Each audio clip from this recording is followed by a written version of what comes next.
ان الحمد للہ وکفا وسلام علی محمد المصطفیٰ وعلی آلہ وصحبہ اجمعین۔ معزز سامعین، قابل احترام خواتین، السلام علیکم ورحمۃ اللہ وبرکاتہ۔ شاید آپ کو یہ بات معلوم ہو کہ یہ ہمارا دینی دعوتی پروگرام دینی احکام کے اندر کس قدر سہولت و آسانی کا خیال رکھا گیا ہے، اس تعلق سے جاری ہے۔ آج جو بات میں آپ کی خدمت میں رکھنا چاہتا ہوں وہ جانوروں کے پیشاب اور پیخانے کے تعلق سے ہے۔ ہمارے جو بھائی کیٹل فارمنگ اور مویشیوں کے جانوروں کے پالنے پوسنے کا اہتمام کرتے ہیں، انہیں اپنی عبادت کے تعلق سے اس بات کی اکثر فکر لگی رہتی ہے کہ ہم ان جانوروں کے ساتھ رہتے ہیں، کبھی کبھی ہمارے کپڑوں پر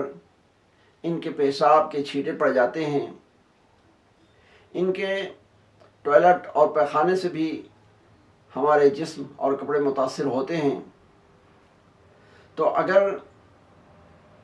ان جانوروں کے پیشاب پیخانے ہمارے کپڑے میں لگے ہوں یا جسم کو لگے ہوں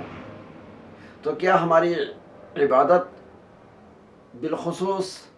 نماز قابل قبول ہے یا نہیں؟ ایسی صورت میں ہم پاک ہیں یا ناپاک ہو جاتے ہیں؟ حضرات گرامی، یہ ہمارے دین اسلام کی خوبی اور اچھائی ہے کہ اس نے ہر چیز کے تعلق سے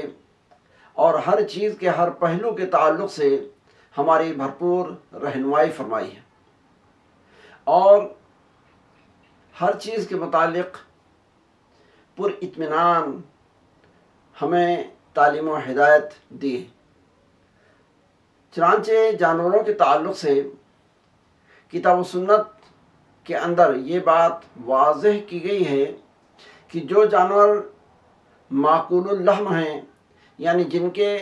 گوشت کو کھانا حلال رکھا گیا ہے، جیسے بھینس ہے، گائے ہے، بکری ہے، بھیڑ وغیرہ، ان کا پیشاب یا پیخانہ اگر جسم یا کپڑے کو لگ جائے تو وہ پاک ہے۔ اس سلسلے میں ترمذی شریف کی ایک روایت ہے، حدیث نمبر ہے 333، جس کے اندر یہ بات بیان کی گئی ہے کہ اللہ کے نبی جناب محمد رسول اللہ صلی اللہ علیہ وسلم نے بکری کے جو رہنے کی جگہ ہوتی ہے، جس کو باڑا کہتے ہیں اردو کے اندر، اس کے اندر آپ نے نماز کے پڑھنے کی اجازت فرمائی ہے۔ یہ ایک کامن اور عام بات ہے کہ جو بکری اور بکرے کے رہنے کی جگہ ہے وہاں پر ان کا پیشاب پیخانہ ہونا لازم ہے، اور جب ایسی جگہوں پر ہمیں اور آپ کو نبی کریم صلی اللہ علیہ وسلم کی طرف سے نماز پڑھنے کی اجازت حاصل ہے تو اس کا مطلب یہ ہے کہ وہ بکری کا یا بھیڑ کا پیشاب ہو، پیخانہ ہو، وہ بھی پاک ہے۔ صرف یہی نہیں بلکہ بخاری شریف کے اندر یہ روایت موجود ہے کہ قبیلہ عرینہ کے کچھ لوگ مدینہ منورہ کے اندر تشریف لائے، لیکن وہاں آنے کے بعد مدینہ منورہ کی آب و ہوا ان کو راس نہ آئی، اور ان کو پیٹ کی بیماری لگ گئی، ان کا پیٹ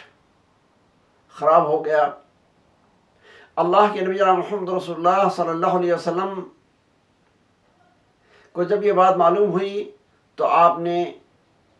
بطور علاج اور ٹریٹمنٹ کے ان کو حکم دیا کہ تم اونٹوں کی چراگاہ میں چلے جاؤ اور اس کھلی فضا میں ان کے ساتھ رہو، ان کا دودھ اور ان کا پیشاب پیو، اس سے تمہاری یہ بیماری ختم ہو جائے گی۔ اور اللہ تبارک و تعالیٰ کے فضل و کرم سے ویسا ہی ہوا کہ چند دن ان اونٹوں کے درمیان رہنے، ان کا پیشاب، ان کا دودھ پینے کی وجہ سے ان کو تندرستی حاصل ہو گئی اور پیٹ کی جو تکلیف تھی وہ دور ہو گئی۔ اس حدیث پاک سے ہمیں اور آپ کو یہ بات معلوم ہوتی ہے کہ اگر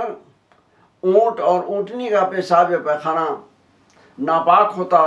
تو کبھی بھی اللہ کے نبی جناب محمد رسول اللہ صلی اللہ علیہ وسلم اس کے پینے کی اجازت نہ دیتے، لیکن جب کہ آپ صلی اللہ علیہ وسلم نے اس کے پینے کا حکم فرمایا تو اس کا واضح مطلب یہ ہے کہ اونٹ کا پیشاب پاک ہے، اس کا پاخانہ پاک ہے۔ اسی سے محدثین نے اور اکثر محدثین نے اپنا یہ موقف رکھا ہے کہ جو معقول اللحم جانور ہیں، جن کے گوشت کو کھانا